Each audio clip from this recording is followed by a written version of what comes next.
নাম উচ্চারণ করলে তাদের অন্তর আত্মা কেঁপে ওঠে। তেলাওয়াত যদি হয় তাদের সামনে আমার আয়াতগুলো শোনার পরে বোঝার পরে তাদের ঈমান তাসিয়ে বেড়ে যায়। কোরআনের আলোচনা শুনে সবার চোখে পানি আসবে না?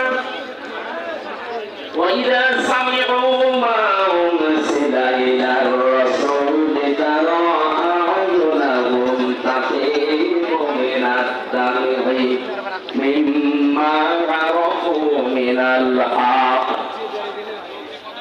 সূরা মাইদা 7 নম্বর পড়ার প্রথম নাম্বার পৃষ্ঠার প্রথম নাম্বার লাইনের 83 নম্বর আয়াতের প্রথম অংশে আছে। আল্লাহ পাক বলেন, হে নবী, যখন তেলাওয়াত করবেন আপনার প্রতি যেটা আমি নাযিল করেছি এই কোরআন, দেখবেন আপনার সামনে কিছু মানুষ আছে তারা এর মর্ম বাণীগুলো যখন উপলব্ধি করতে পারবে মনের অজান্তে তাদের চোখ দিয়ে পানি পড়ছে।